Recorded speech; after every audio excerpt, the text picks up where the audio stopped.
quelqu'un, ne te trompe pas, qu'on ne te trompe pas, qu'on ne te trompe pas. Je ne vais pas être long. Qu'on ne te trompe pas. Dieu peut effacer. Il peut t'effacer de son livre. Je crois que je l'avais déjà fait allusion il y a quelques temps. Aujourd'hui, je prends la partie, disons, positive. Le côté où nous devons démontrer que la Bible enseigne qu'on n'obtient pas la couronne avant d'avoir terminé sa course. Qu'on n'obtient pas sa couronne en dormant. On n'obtient pas sa couronne en croisant les bras. Il ne suffit pas de claquer les doigts pour obtenir la couronne ou pour être enlevé. Que cela demande notre consécration, notre participation. Et que nous avons la responsabilité devant le Seigneur. Tant pis pour ceux qui veulent l'évangile facile. Nous n'avons pas été appelés pour l'évangile facile. Ce matin, je viens t'avertir, ma soeur, mon frère. Comme il y a plein d'avertissements dans la parole de Dieu. Oui, Job dans 33, il nous dit, Dieu parle de différentes manières. Et entre autres, il avertit. On ne peut pas avertir quelqu'un s'il n'y a pas un danger quelque part. La Bible parle d'avertissement. Il est temps que les enfants de Dieu soient attentifs. Si ton enfant joue dans la maison, qu'il n'y a aucun danger, qu'il n'est pas menacé par quelque chose, tu ne vas pas l'avertir. Il n'y a pas un feu, il n'y a pas un couteau, il n'y a pas quelque chose qui peut le blesser, il n'y a rien du tout, tu ne vas pas l'avertir. Tu vas le laisser jouer librement. Mais si depuis le jardin de d'Éden, si dans la vie de tous les jours, le Seigneur ne cesse de nous interpeller, de nous avertir, c'est qu'il y a danger. Et ça, c'est important. Tout chrétien doit savoir que tous les jours, il est menacé. Et le plus grand danger, c'est quoi? C'est de se retrouver à la fin devant le Seigneur qui te dit, je ne t'ai jamais connu.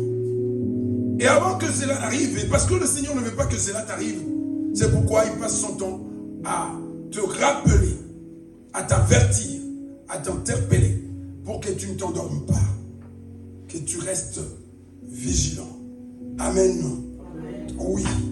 Que personne ne vienne te tromper. Dieu peut effacer ton nom de son livre de vie. Exode, chapitre 32. C'est pourquoi tout ce que nous écoutons à gauche, à droite, on écoute tellement de choses. Tellement de choses. Moi je dis, devant le Seigneur, je suis responsable de ce que moi j'enseigne. Si je dois être jugé un jour, ce n'est pas par rapport à ce que tu as entendu chez Pasteur Songolo, Pasteur Pakala. Si moi je dois être jugé, ça sera par rapport à ce que j'ai sorti de ma bouche. Si ce n'est pas dans la parole de Dieu, alors je serai puni pour cela. Et le sort, c'est quoi d'avoir enseigné le mensonge? Je me retrouverai aussi. C'est pourquoi je suis prudent moi aussi. J'irai en enfer si j'ai passé mon temps à enseigner ce qu'on appelle, pardon mon frère, un marche arrière. On va revenir à ce verset-là. Mais si on peut prendre 1 Timothée chapitre 4 verset 1, toujours pour avertir. Il y a aujourd'hui ce qu'on appelle des doctrines de démons. Oui, il existe bel et bien des doctrines de démons qui font rage. Qu'on aime beaucoup. On aime beaucoup ces doctrines. Parce que elles sont mielleuses. Elles sont sucrées. Elles font du bien. Elles excitent les gens. Elles touchent les sentiments, la chair. Et ça plaît. Mais à aucun moment la parole de Dieu n'a été destinée à cela. L'Esprit dit. De quel esprit est-il question ici? Le Saint-Esprit dit. Et le Saint-Esprit, c'est la vérité. L'esprit de vérité. Et c'est un avertissement que dans les derniers temps, et nous sommes dans les derniers temps, le temps entre le départ de Jésus et son retour, nous sommes en plein dedans. Nous voyons l'accumulation de signes de son retour. quelques-uns abandonneront la foi pour s'attacher à des esprits séducteurs et à des doctrines des démons. On peut définir comme doctrine des démons toute doctrine qui n'a pas ses racines dans la parole de Dieu. J'ai eu un témoignage où une église a un problème aujourd'hui. Il ne faut pas se voiler la face. C'est pourquoi moi, c'est Dieu. C'est le Saint-Esprit. Et c'est, voilà, Dieu. Je ne dépends que de lui, de ce que je lis. Si je n'ai pas compris, je cherche auprès des personnes dont je suis sûr de l'intégrité. Je n'écoute pas tout le monde, moi. Je n'écoute pas tout le monde. Pourquoi? Je peux vous citer 3 exemples où vous verrez que l'église, il n'y a pas une église sur la terre aujourd'hui, il y a 2 églises qui se réclament de Jésus. Il y a des doctrines sur lesquelles les églises sont incapables de se mettre d'accord. Vous le savez. Il y en a qui ne veulent pas des pantalons, il y en a qui veulent des pantalons. Vous le savez ou non? Qui dit la vérité? Les deux ne peuvent pas être vrais. Il y a qui sont d'accord pour le ministère de femmes et il y en a qui sont contre. Vrai ou faux? Elle est où la vérité?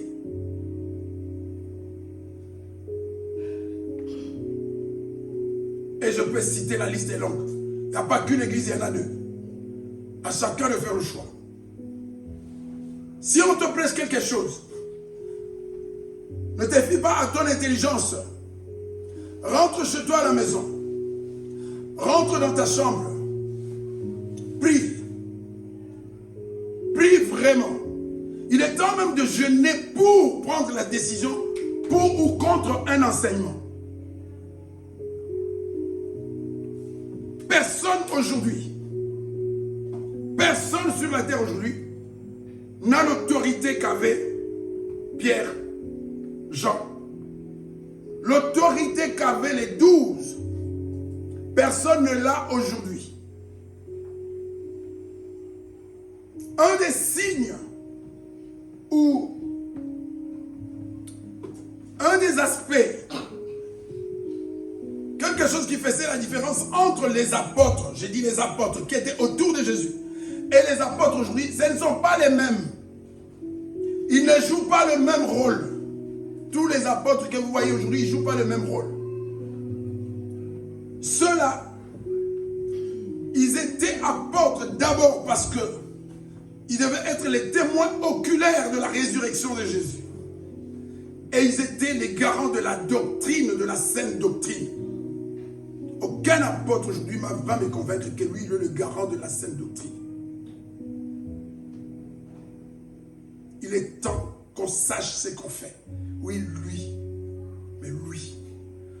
La surprise sera grande parce que beaucoup de grands dans ce monde. Une personne se retrouve en difficulté. Pourquoi? Parce que son pasteur avait pris l'autorité de lui dire, moi je vous dis faites ceci. Malgré que la Bible disait le contraire. Ce n'est pas parce que Papa John va t'enseigner quelque chose et que tu remarques que dans la Bible c'est le contraire. Toi tu vas faire ce que Papa John a dit. Tu te retrouveras avec Papa John en enfer. Vérifie tout ce que Papa John va te dire. Et ce matin je te dis que on ne vient pas te tromper sous prétexte de révélation. Que tu n'as plus rien à faire, tu as reçu Christ dans ta vie, que c'est fini, c'est garanti. Tu vas entrer, tu seras enlevé. Tu vas lire, nous allons lire ensemble. Je voulais tout simplement nous mettre en garde contre les doctrines fausses. Ça ne date pas d'aujourd'hui. C'est pas moi. C'est, je peux dire sans me tromper, je n'appelle pas les gens grands serviteurs ou petits serviteurs. Mais dans la Bible, les Paul, les Pierre, je l'appelle des grands. Parce qu'ils ont les témoignages du Saint-Esprit. Sur la terre, je ne connais personne. Je ne sais pas ce qu'il fait. Il est peut-être dans la magie. Mais ça, c'est un grand apôtre. Et il dit, attention, il y aura des enseignements, il y aura des doctrines qui n'auront rien à voir avec Dieu. Exode, mon frère, chapitre 32.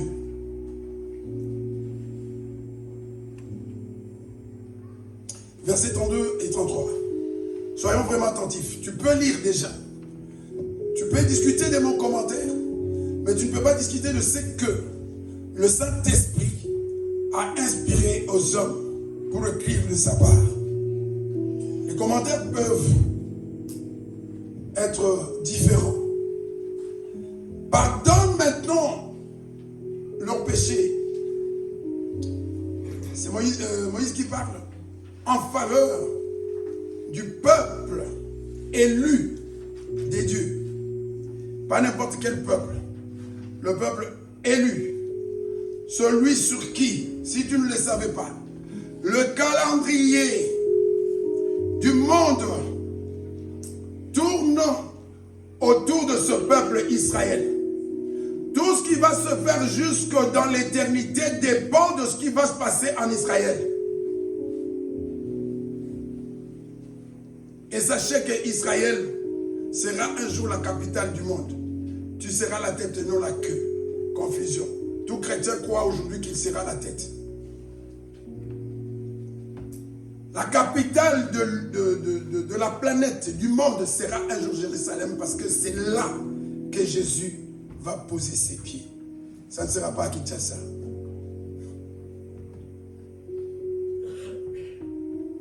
C'est petit à petit pour nous donner une idée de ce que représente ce peuple. Bientôt on va nous parler, je crois, d'une guerre. Elle ne se passera pas en Angola ou en Namibie. Elle va se passer là. Sur un terrain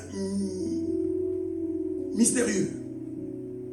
Quand il va marcher sur cette colline, il va se passer quelque chose. On nous parle de l'Antichrist. Ça, je laisse à Frère Philippe. Il a déjà commencé, c'est lui qui va parler de ça. Qui sera, juste par le souffle, qui sera écrasé. Pardonne le péché. Sinon, alors, efface-moi. Efface-moi de quoi? La Bible nous parle de combien de livres? Il y a l'expression des livres et un livre. C'est important. Il y a des livres, à chaque fois c'est au pluriel, et il y a un livre. Il ne faut pas te retrouver dans les livres. Si tu es déjà dans le livre, tu es bien parti. Et pour être dans le livre, il faut être debout maintenant. Il faut agir maintenant. Il faut combattre maintenant. Il faut prier instamment maintenant. Et prier même pour avoir le discernement des enseignements qui sont donnés aujourd'hui dans le monde. Des pratiques. Je vous dis que moi j'ai été convaincu de certaines choses alors que je n'avais même pas écouté la prédication sur ces choses. Juste convaincu parce que, pas par mon intelligence, pour dire moi je suis intelligent, j'ai compris, non. Tu es à 100%, Dieu te dit, ce n'est pas bon. Aujourd'hui, on ne peut pas enseigner que le fait que tel ou tel boit ou ne boit pas, c'est un péché. Mais il y a des gens qui ne peuvent pas goûter, qui ne peuvent pas prendre une seule goutte d'alcool. Pas parce que la Bible dit ça, mais parce que Dieu leur a recommandé cela. Et donc il y a des choses, si tu n'arrives pas à comprendre, si après des prédications, tu n'es pas convaincu, rentre dans ta chambre, ne reste pas comme ça, ne croise pas les bras, parce que si ça s'accumule, tu seras sans position. Prie parfois, prie vraiment. Tu as écouté 2 ou 3 choses différentes. Comment est-ce que tu vas trancher? Pas par rapport au sentiment que tu as par rapport à tel prédicateur, mais par rapport à l'inspiration du Saint-Esprit. Ici, Moïse dit, sinon, efface-moi de ton livre. Comment Moïse pouvait invoquer une telle idée? Comment est-ce qu'il pouvait imaginer que Dieu... Est-ce que Dieu lui avait dit que j'ai un livre où j'ai écrit des noms? Avant cela, en tout cas, moi je n'en vois pas. Poussé par l'Esprit, il sait que Dieu a un registre. Et dans ce registre, il y a des noms. Et ces noms-là, parmi ces noms-là, il y avait déjà son peuple. Parce que c'est lui qui l'avait choisi. il ne pouvait pas commencer à écrire de nom. De toutes les façons, toi et moi, nous n'existions pas encore. Donc s'il y avait un livre avec des noms, c'est les noms de ce peuple-là. Et il soulève une idée d'effacement, qu'il y avait une possibilité que Dieu efface le nom. La suite nous dit quoi? L'Éternel dit à Moïse, est-ce qu'on peut lire ensemble s'il vous plaît?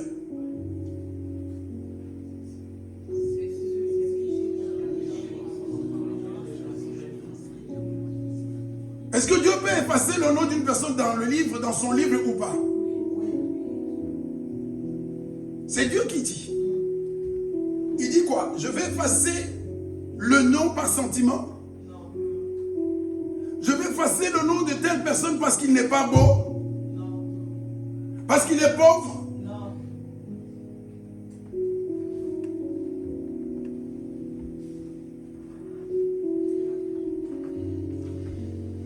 Alors, qu'est-ce qu'on va te raconter? On va dire, oui, c'est non. Je vais te le montrer dans Apocalypse. De bout en bout, que Dieu n'a pas changé. Celui qui a écrit et il a le pouvoir d'effacer s'il veut. Qui sommes-nous pour dire, non, c'est fini, c'est écrit, c'est comme ça? Je reviendrai avec une deuxième partie, les versets qui poussent les gens à dire cela. Nous vous avons déjà expliqué ici, pas que s'il y a qu'un verset qui parle de quelque chose qui n'est pas vrai, tout ce que Dieu dit, même si c'est un verset, c'est vrai. Le danger, il existe dans notre compréhension.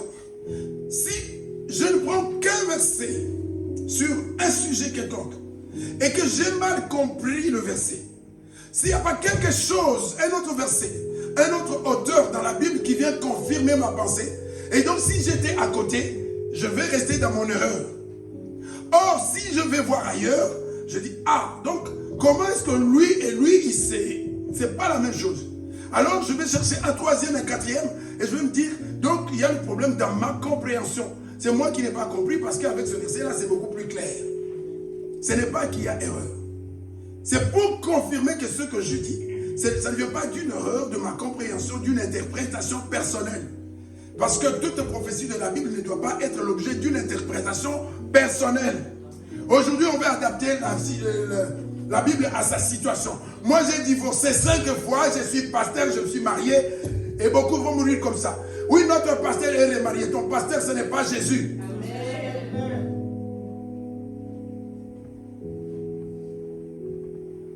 Tu as trop regardé les sœurs de l'église. Il y a beaucoup de femmes dans l'église. Tu es devenu adultère. Tu trompes ta femme et puis ça pose des problèmes. Quand il veut parler, tu la répudies. Tu deviens le mari de ta secrétaire et tu en fais ta doctrine. Tu cherches, tu deviens professeur, académicien. Oh non, tu vois, quand on dit ceci, des fois notre intelligence, mais la sagesse de l'homme, l'intelligence de l'homme, c'est folie devant Dieu. Nous devons parfois nous incliner, tout simplement dire, Seigneur, c'est moi qui suis à côté, parce que Dieu ne peut pas se tromper.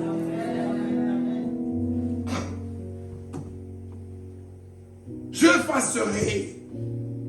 Oui, je peux effacer.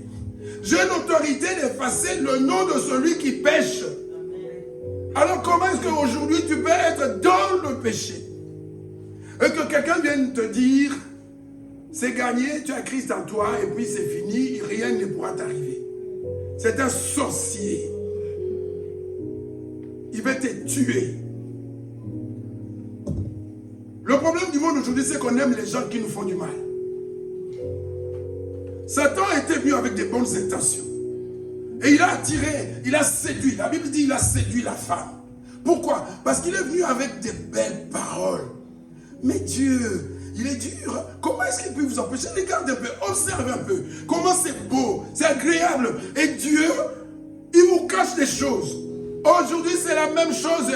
Ils vont vous dire, ces églises-là qui vous condamnent, on ne vous condamne pas. Le péché conduit à la mort. Amen.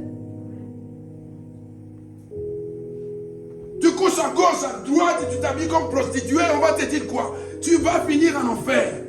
On ne te condamne pas. On dit, sors de là.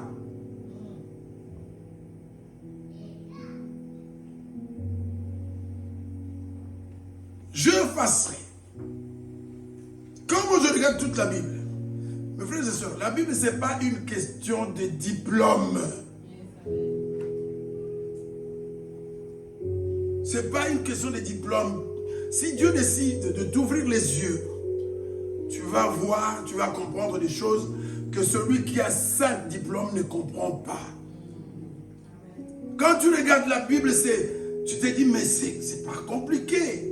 Oui, Hébreux chapitre 10. Est-ce que c'est vrai aujourd'hui? Nous ne sommes plus dans l'Ancien Testament. Nous sommes dans le Nouveau Testament. Mais la base est posée. Oui, dans le passé, Dieu avait déjà affirmé qu'il peut. Je connais les versets, mais je ne vais pas mélanger puisque ça va être trop compliqué à comprendre. Le jour où je viendrai avec les versets qu'on prend en faveur de qu'on ne peut pas perdre son salut. Mais moi, quand je circule dans la Bible, je n'ai pas la peine de chercher les versets parce que tous les versets me parlent de... Quand on parle de la persévérance, qu'est-ce que cela veut dire? Pourquoi je dois persévérer si c'est gagné? Je persévère pourquoi? Je sais que quoi que je fasse, que je m'endorme, que j'abandonne à la fin, j'ai ma récompense. Alors je vais persévérer pourquoi?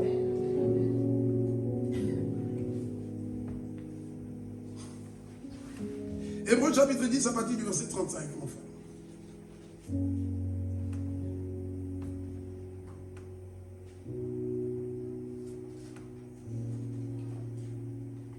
Je crois qu'aujourd'hui on va finir avant pour avoir le temps de danser. Préparez-vous à danser. Vous êtes prêts à danser? On va avoir beaucoup de temps. Je vais être court. Dans une vingtaine de minutes, 25 minutes, j'aurai fini. Et on aura tout le temps. Et je vois quelqu'un à qui je vais passer le micro qui viendra de chanter ici. Et Amen. N'abandonnez donc pas votre assurance. Moi, je définis, entre autres, la foi aussi. La foi, c'est l'assurance. La foi, c'est l'obéissance. La foi, c'est la confiance. Et ici, la Bible dit, n'abandonne jamais l'assurance. Et à cette assurance est attachée une grande rémunération. La rémunération, la récompense, la couronne que tu vas avoir est attachée à une assurance. Quelle assurance?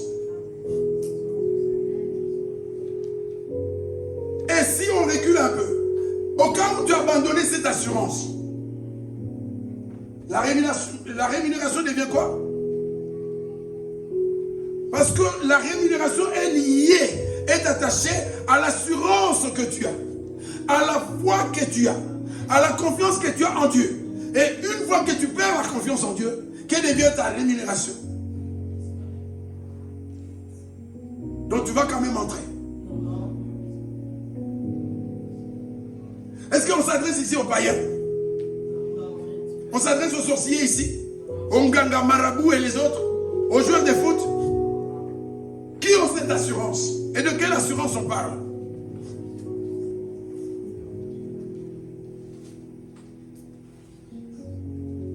On ne peut pas perdre le salut. Salut.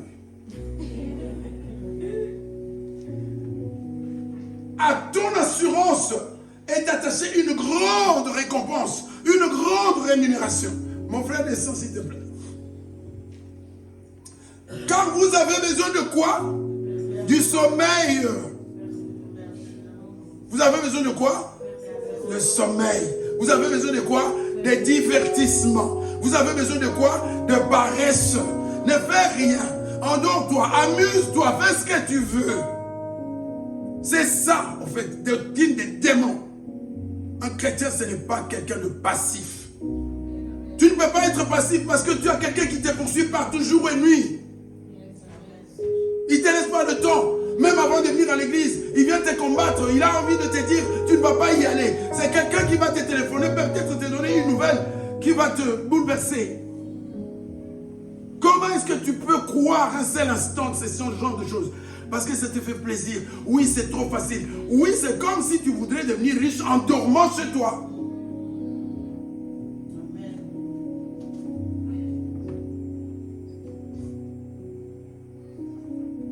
Besoin de persévérance afin que, après avoir accompli, pas avant, pas pendant, mais après avoir accompli. Accomplir, c'est faire. Et faire, c'est agir. Ce n'est pas dormir. On ne fait rien en dormant.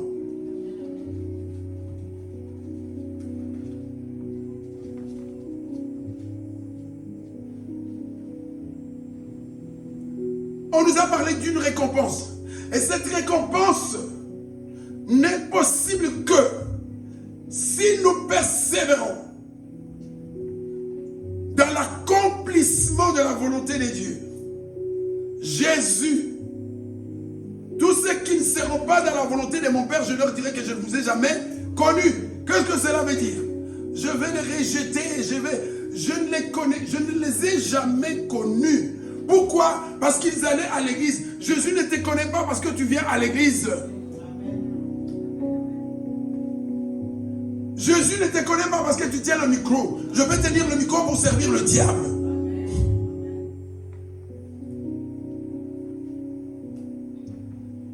Après, à la fin, j'ai fait quoi? J'ai combattu.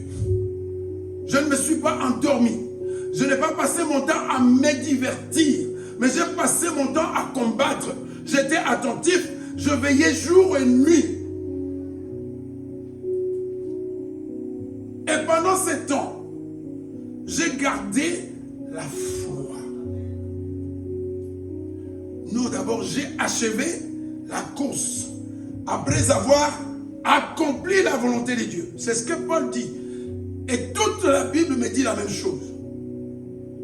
Oui. Même s'il dit à Jérémie, c'est là que la confusion commence. J'étais connu, j'étais établi. Oui, on n'en doute pas, d'accord. On va encore chercher. Jésus a dit, ce que le Père m'a donné, je les tiens dans mes mains et personne ne peut les ravir. Oui, personne ne peut ravir à Jésus ce qu'il tient dans sa main. Nous sommes d'accord. Mais il y a un problème. Mais si la personne ne veut pas rester dans la main de Jésus.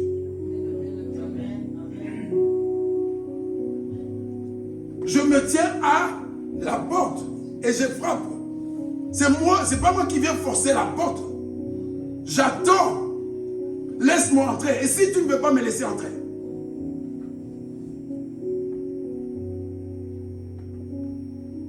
Vous obteniez ce qui vous est promis. Où? À la fin. Au prix de quoi? De la persévérance. Des combats, des luttes, de résistance, d'humiliation. Nous avons déjà commencé à entendre ici. Ceux qui ne seront pas enlevés. Bon, heureusement ou malheureusement, il y aura quand même des gens pendant la tribulation qui vont accepter d'aller jusqu'à la mort. Parce qu'ils seront tués. Donc, pendant la tribulation, on obtient la récompense qu'au prix de la mort. Parce qu'on va te tuer. Donc tu dois accepter d'être tué, martyr. Mais nous avons vu que tous ne vont pas accepter. Il y en a qui vont avoir peur de la mort. Qui vont céder devant la souffrance. Aujourd'hui, c'est la même chose. Il y a des gens qui sont prêts à renoncer à tout. Est-ce que tout le monde aujourd'hui dans l'église est prêt à renoncer à tout? De quoi est-ce qu'on parle? Par le simple fait d'avoir été plongé dans l'eau, c'est ça qui va te dire. Si c'est comme ça, alors prenons tous les membres de nos familles, plongeons-les dans les eaux. Et là aussi, il y avait, ça n'a pas trop enflé, où les gens cherchaient à débattre le baptême sauve ou ne sauve pas. Baptise tout le monde, alors si le baptême sauve. Même si tu ne veux pas, baptise-les. Je suis marié avec 3 femmes comme un musulman, 4 femmes comme un musulman. Je peux venir me faire baptiser. Ça change quoi ma situation? Mes frères et sœurs, prions. Tu sais, quand tu es vraiment éveillé, nous l'avons entendu, je crois la semaine passée, quand tu as les yeux ouverts, quand tu es éveillé, de fois avant que la personne termine sa phrase, tu sais déjà que c'est un mensonge ou c'est la vérité. C'est à cause de nous, nous sommes trop distraits, nous sommes remplis de toutes sortes de choses que quand on parle de la parole de Dieu, il n'y a aucune lumière qui vient nous dire oui, c'est des dieux. Oui, tu peux sentir que ça, c'est des dieux. Ça, ce n'est pas des dieux. Tu peux, si tu ne le sens pas, tu es mort.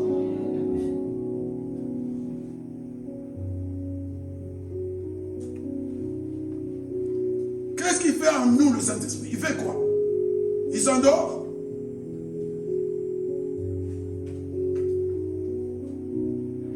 Nous avons besoin de persévérance. Pour que Dieu n'efface pas mon nom de son livre, j'ai besoin de persévérance pour accomplir sa volonté. Et à la fin seulement, à la fin, alors je pourrai prétendre à recevoir la couronne, la promesse. Pas pendant. Maintenant, nous sommes pendant le combat. Et tout le monde ne combat pas de la même manière maintenant. Il y en a qui veulent renoncer à rien. Oui, beaucoup de chrétiens ne veulent renoncer à rien. Il est chrétien depuis 6 ans et il est toujours dans le même péché. Bon, je vais corriger. Il n'est pas chrétien. Un chrétien ne demeure pas dans un péché pendant 6 ans. C'est un païen caché à l'église.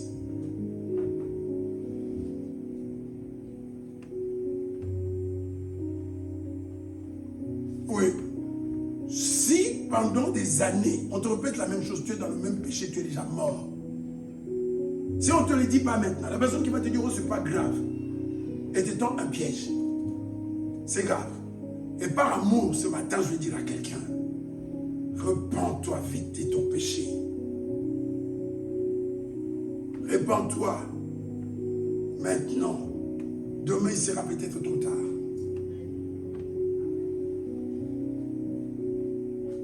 Oui, mon frère. Pas dans longtemps, mais seulement un peu de temps. Celui qui doit venir. Il ne faut pas le chercher, celui qui doit venir. On le connaît. En tout cas, on n'attend pas les fiancés. Nous attendons. En tout cas, il n'y a qu'un seul nom que moi j'attends. Il viendra. Il ne tardera pas. Et qu'est-ce qu'il va faire?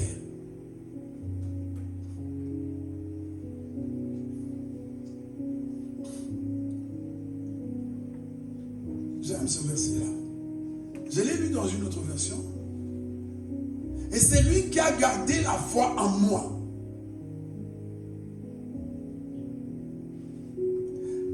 Alors, vous avez dans l'esprit tout ce qui a précédé. Seulement, après avoir persévéré, après avoir accompli la parole de Dieu, c'est-à-dire que, souvenez-vous de l'assurance que j'ai définie comme étant la foi. Donc, celui qui aura persévéré et gardé la foi, c'est celui-là. Mais s'il se retire, qu'est-ce que cela veut dire? Il ne persévère pas. N'abandonnez pas votre assurance. Mais s'il abandonne l'assurance et qu'il se retire, mon âme ne prend pas plaisir en lui. Est-ce qu'on parle des païens?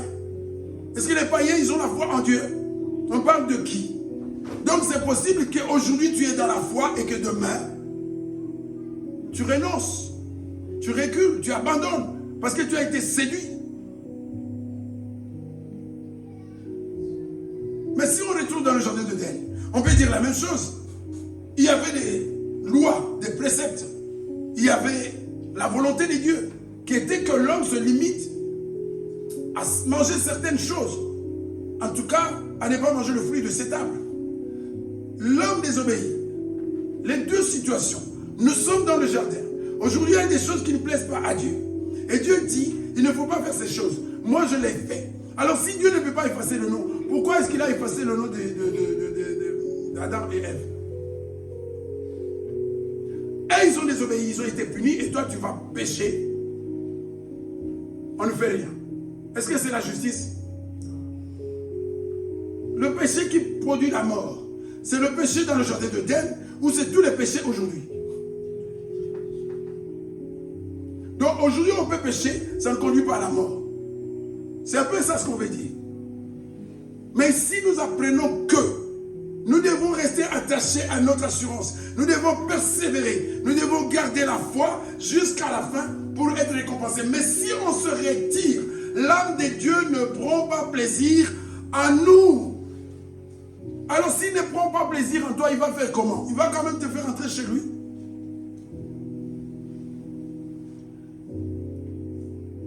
Oui, mon frère.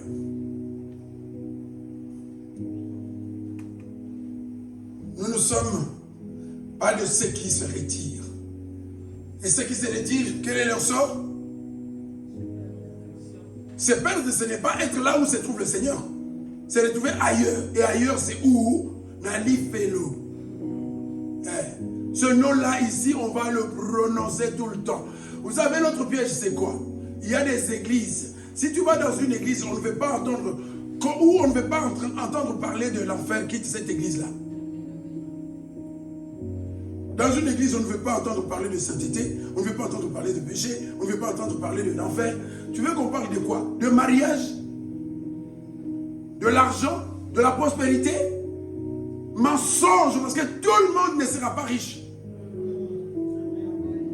Va chercher une église. De toutes les façons, dans ces églises-là, les plus riches, ce sont eux les pasteurs.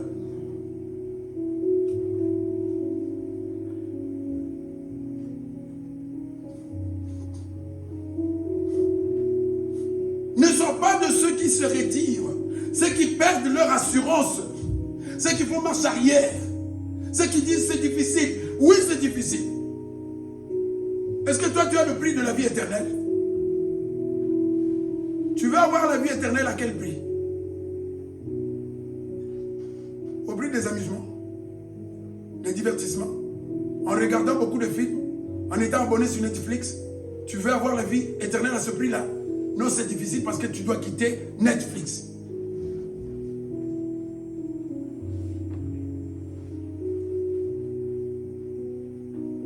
Je sais que tu vas tomber sur un pasteur qui va te dire non, on vous trompe, regardez le film. Je vais parler prochainement sur les divertissements. Dieu est contre les divertissements. Je vais encore apporter la parole de Dieu. Et aujourd'hui, à part le travail, le reste de notre temps est consacré au divertissement. Dieu est contre le divertissement, c'est biblique. On va venir encore avec la parole de Dieu.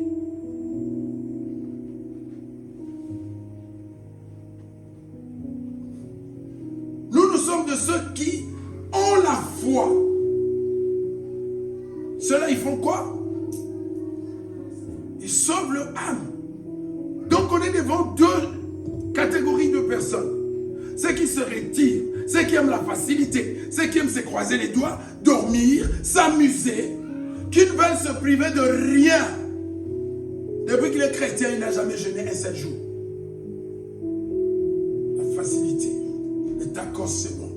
Nous aimons aussi les tacos.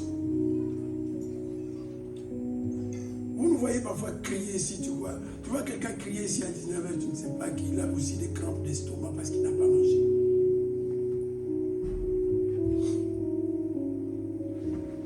Seulement ceux qui ont la foi, ceux qui ont gardé la foi, ceux-là, Dieu ne peut pas effacer leur nom dans le livre de vie.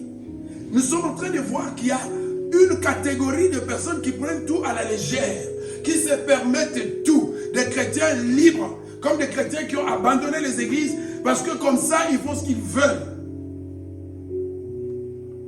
Ils font ce qu'ils veulent. Ils vont enseigner la doctrine qu'ils veulent. Ils vont raconter ce qu'ils veulent. Toi qui tu es sur l'internet, sur la toile pour enseigner la parole de Dieu ou pour faire le défilé des morts, changer des photos, tu es pour qu'on te voie ou tu es pour que la parole de Dieu soit annoncée. Et ça encore c'est plus chez les femmes. Elles changent de leurs photos toutes les semaines. Tu es là pour enseigner, tu es là pour te montrer comment tu changes de face. Distraction.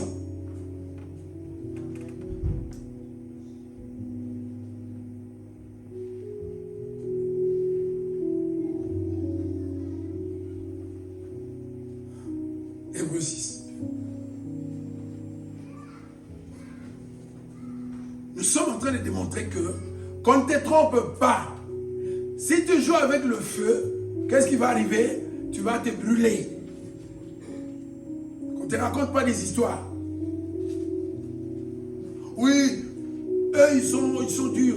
On ne les aime pas. Va aimer cette chrétienne-là qui va dire oui, tu t'aime tellement beaucoup. Dieu t'aime. Dieu aime tous les êtres humains, mais il en a brûlé d'autres.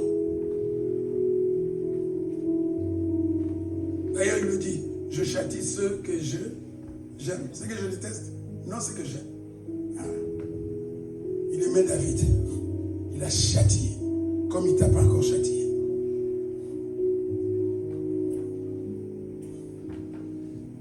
À partir du verset 4. S'il vous plaît, merci. Soyons attentifs. Est-ce qu'on parle des païens ici? Je ne vais pas sortir un verset où on parle des païens. D'ailleurs, il n'y a pas beaucoup de choses qui parlent de païens dans la Bible. Ici, beaucoup de lettres sont envoyées aux chrétiens, aux gens qui avaient déjà l'Esprit de Dieu, qui connaissent donc des chrétiens. Impossible que ceux qui ont été une fois éclairés, est-ce que tu es éclairé ou pas? Et toi, sur le monde, non? Est-ce qu'il y a quelqu'un qui n'est pas éclairé dans ces lieux? Comme de toutes les façons, si tu n'es pas encore éclairé, va voir frère Philippe, on va recommencer toi à zéro. Comme ça, on va te présenter Jésus et puis te baptiser. Parce que si c'est le cas, c'est que tu es éclairé. Tu peux te cacher. Dieu sait si tu es éclairé. Cache-toi. Qui n'est pas éclairé ici? En même temps, vous vous accusez. Hein? Ah, aujourd'hui, on a dit ici, on va monter, on va aller au deuxième, troisième étage. Alors si tu es éclairé, toi qui es là ce matin, c'est-à-dire si tu considères que tu es chrétien, donc tu as été éclairé, tu n'es plus un enfant des ténèbres, mais un enfant des lumières. Parce que tu as reçu l'Esprit du Seigneur. Oui. Qui ont goûté les dons célestes. C'est le cas ou pas? Tu es charnel ou spirituel? Est-ce que tu as le Saint-Esprit en toi? Oui? Sûr? Ok. On avance. Qui ont eu part au Saint-Esprit? On parle de nous là. Nous avons été éclairés. Nous avons goûté le don céleste. Nous avons eu part au Saint-Esprit. Donc nous nous considérons comme étant des enfants de Dieu. La Bible parle de quelque chose d'horrible, de terrible ici. Impossibilité. De quoi? Mon frère, que ces personnes-là qui ont goûté la bonne parole comme ce matin, cette parole elle est bonne. Si elle n'est pas bonne, tu es encore dans les ténèbres. C'est une parole qui vient nous remettre en place. Une parole qui vient nous calmer. Attends, arrête un peu ta folie. Remets-toi en question. Tu vas jusqu'où? Un jour, tu vas te retrouver devant la réalité. Et les puissances du siècle à venir. Retenez impossible pour les gens éclairés, qui ont le don, qui ont reçu le Saint-Esprit, qui goûtent à cette bonne parole et qui sont tombés. Tu es tombé ou pas? On n'aime pas ce verset-là. Mais personne au monde ne peut l'effacer de la Bible. C'est écrit. Ce qui est écrit est écrit. Qu'on change des doctrines, ça ne change rien aux yeux de Dieu. Tu as l'occasion ce matin, c'est ça l'amour de Dieu. Tu as l'occasion ce matin de changer.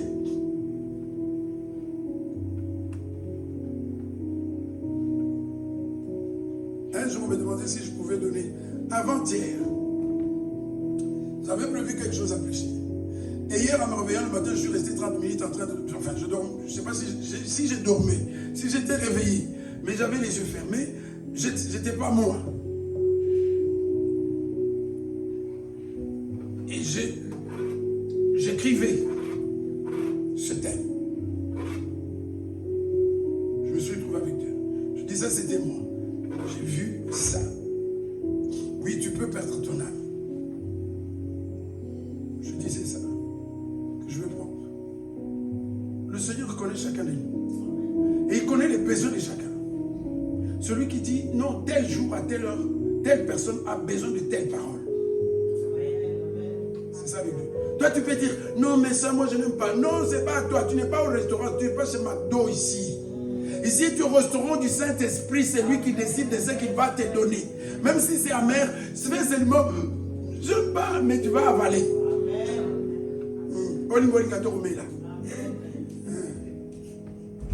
Ce matin après-midi, les tacos, on va aller choisir notre sauce. À l'église, on ne choisit pas sa sauce. On prend la sauce qu'on nous donne. Il est impossible que ces gens tombent parce qu'ils ont été éclairés. Parce que tu n'es pas en train de te battre comme pendant la tribulation avec tes propres forces. Mais là, tu as l'aide du Saint-Esprit, mais tout simplement, tu ne veux pas l'écouter. Tu fais comme si tu n'avais jamais reçu le Saint-Esprit. Humilie-toi. Prends un peu le temps. Tu écoutes tellement tes copains, tes copines, tu écoutes tellement tes conseillers qui sont autour de toi et tu refuses d'écouter celui qui a été envoyé pour te conduire dans toute la vérité, le Saint-Esprit. C'est ce qu'on fait. Des fois, n'écoute pas, même pas Papa John. Si le Saint-Esprit te dit quelque chose, écoute le Saint-Esprit que Papa John. Et encore, il faut être sensible à la voix du Saint-Esprit. Tu es tellement absorbé que tu ne sais même pas si le Saint-Esprit existe et s'il parle.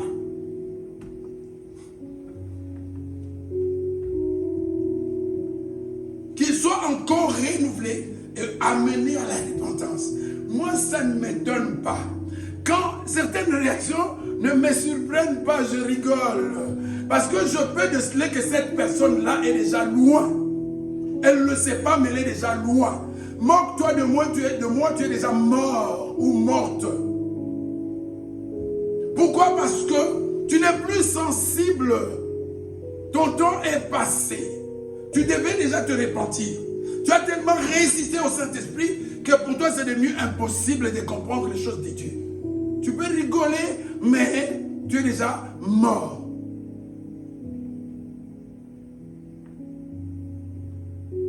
Comment est-ce qu'on peut dire à quelqu'un ça c'est pas bien spirituellement, c'est pas bien pour la gloire de Dieu et la personne s'amuse et bébé.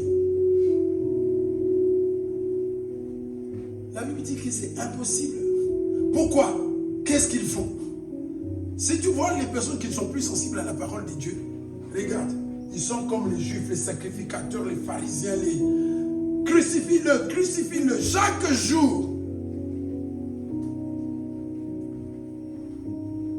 Quand tu es en train de bécoter là comme des pigeons là, dis-toi que le Seigneur te rappelle, tu vois comment tu es en train de me crucifier. Dans le coin où tu te caches là.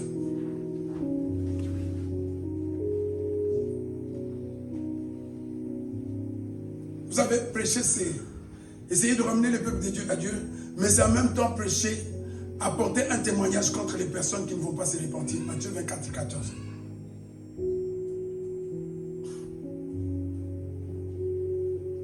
Parce que ces jours-là, on te dira, tu savais, tu avais entendu.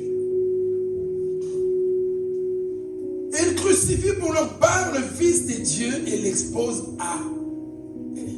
Regardez-moi un peu l'ignominie. Mon frère, dis-moi un peu l'ignominie. Regardez-moi un peu l'ignominie. Tu n'es pas en train d'envoyer des messages. Tu as l'autorisation. Regardez. Non, je dis. Oui, parce qu'il y a dans les églises, il y a des gens qui envoient des messages ici. Réponds-toi. Et tu dois même passer par le jeûne parce que c'est grave. Oui, il y a des gens qui s'amusent avec leur téléphone. Tu es ici. Tu as déjà répondu à un message ici dans l'église. On a dit ici les masques vont commencer à tomber. Attendez-vous encore très peu de temps. Vous allez voir. Les masques vont commencer à tomber ici.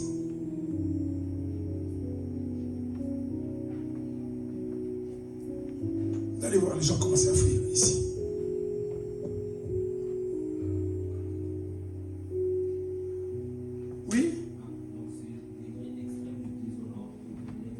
L'extrême de quoi? Le degré extrême du déshonneur. Avec tes cuisses en l'air et tu t'es dit je suis chrétien. Tu es en train de porter le propre sur le nom de Jésus-Christ. Tu ne l'as jamais connu, jamais connu. Quelqu'un qui a connu Christ et qui a eu l'esprit du Seigneur, jamais il ne peut exposer son corps comme ça en public. Jamais.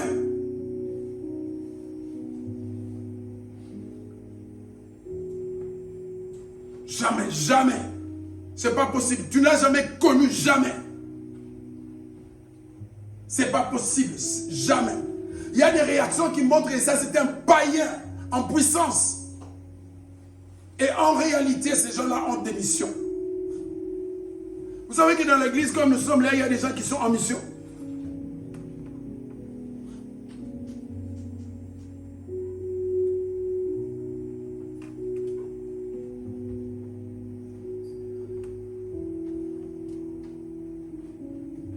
Ils font leur travail.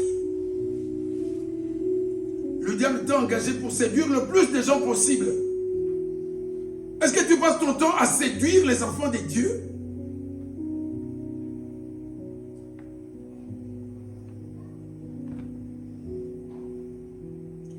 Mais pourquoi est-ce que tu ne vas pas te présenter et te proposer pour qu'on te mette dans un musée? Comme ça, les gens vont bien t'observer.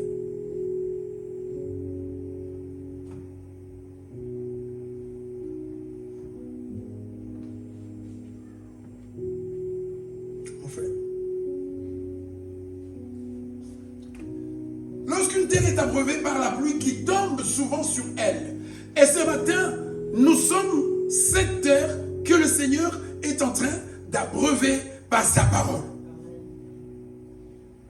Et qu'est-ce qui se passe? Si on serait touché par la parole de Dieu, qu'on produit une herbe utile à ceux pour qui elle est cultivée, elle participe à la bénédiction de Dieu. Autrement,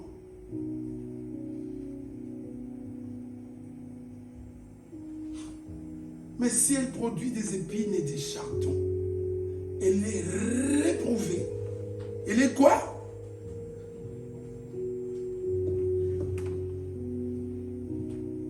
Qui sont avec moi? Je vois que tout le monde est contre moi. Surtout ce côté-là, ils sont contre moi. Je viens là. Je viens le côté papa et maman pasteur. Au moins, je sais que j'ai des complices ce côté-là. Là, ou même plus, ça chauffe. On t'arrose, on te prêche, mais rien.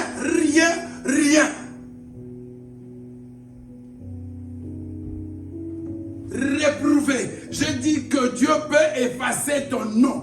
Réprobation, désapprobation. Si après tout le travail qu'on fait, après toutes les prières et toutes les prédications, tu ne produis pas des fruits utiles pour la gloire de Dieu, Dieu va te désapprouver.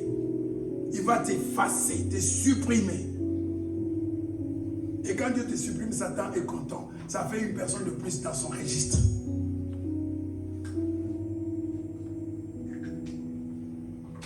Et près d'être quoi? Près d'être quoi? Que quelqu'un m'aide là, parce que parfois on va dire oui, il exagère.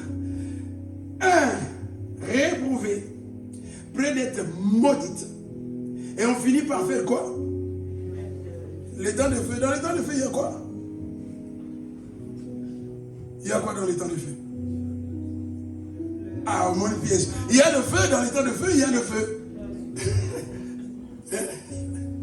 Dans les temps de feu, il y a le feu. Et on parle de qui ici? Au départ, ces personnes étaient comment? Des païens ou des chrétiens? Alors, ils ont fini en enfer ou pas? Leur nom a été effacé ou pas?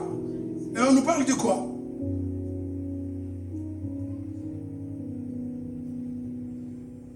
Ils ont été éclairés. Ils ont été sanctifiés. Ils ont été lavés. Oh, il y a tellement de versets.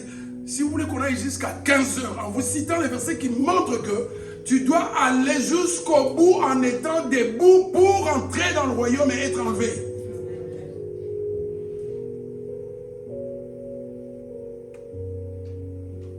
Et mis dans le feu. Bon, le dernier verset, j'ai dit qu'on va... Le dernier verset, et on termine par là. Si quelqu'un n'a pas... Non, l'avant-dernier, mais c'est des versets courts qui vont prendre juste 2-3 minutes. Si quelqu'un n'a pas été convaincu ce matin qu'il se tourne vers son Dieu, il n'y a plus rien à faire. Donc, jusqu'au bout, tu dois tenir. Jusqu'au bout, tu dois résister. Jusqu'au bout, tu dois te battre. Il peut arriver que tu tombes. Nous ne sont pas des machines. Il peut t'arriver de tomber. Mais ne reste pas, relève-toi. Relève-toi. S'il le faut, demande de l'aide. Appelle au secours. C'est ça la bonté et l'amour de Dieu. Amen.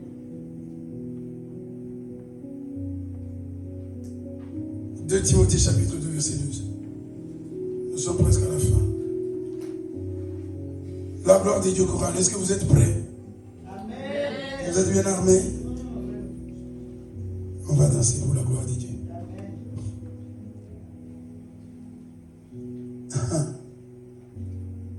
Quelqu'un m'aide à lire s'il vous plaît. Ah, le micro, il n'y a pas de micro. Qui veut lire pour nous?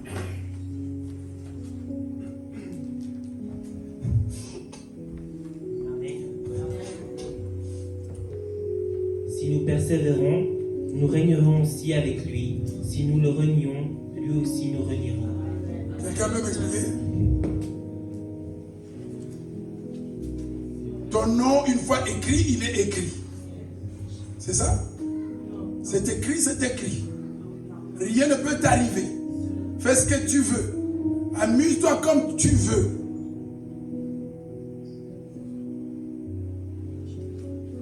Si.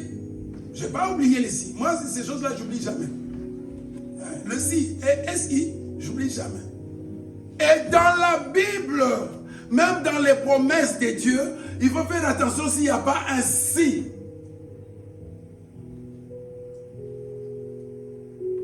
Persévérance.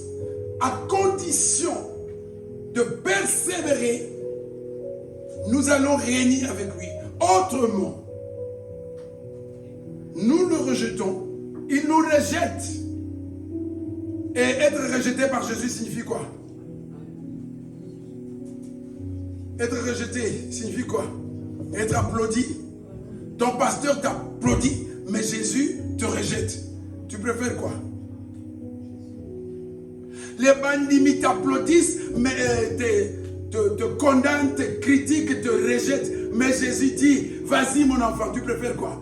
Je préfère être avec Jésus seul qu'avec des milliers de personnes. Le dernier, mon frère, préparez-vous. Amen.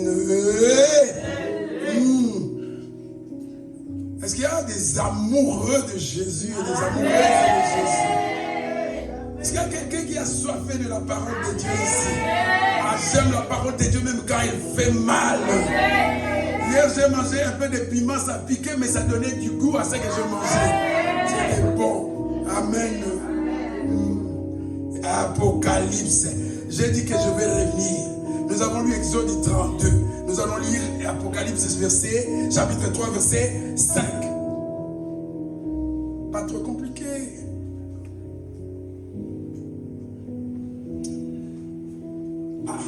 Partout, si tu as les yeux ouverts, la Bible dit, déjà le fait de dire, de parler de vainqueur, il ne dit pas tout le monde, il dit seulement certaines personnes, seulement la personne qui sera victorieuse.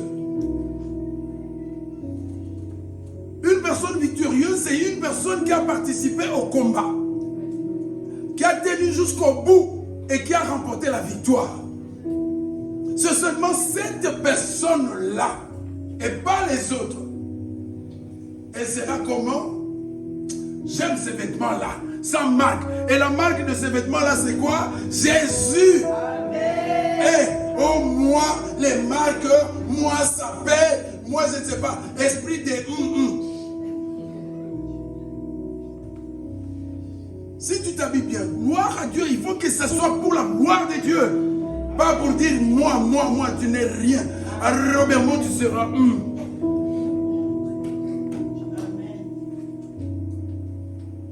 Peu importe la maison que tu as, peu importe la voiture que tu as, peu importe les vêtements que tu as,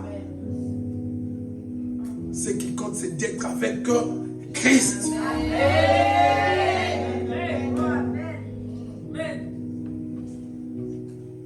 Il sera revêtu de vêtements blancs. Et là, le couturier c'est qui? Ce n'est pas Sœur Judith. Ce n'est pas que je suis contre Sœur Judith. Là, c'est Jésus qui dit, viens ma fille. Ah, regarde, ça te va bien. Ça va comme ça. Ah, être habillé par Jésus. Est-ce que ça ne vous dit absolument rien. Ah non. Ça me donne envie de pleurer.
Yes,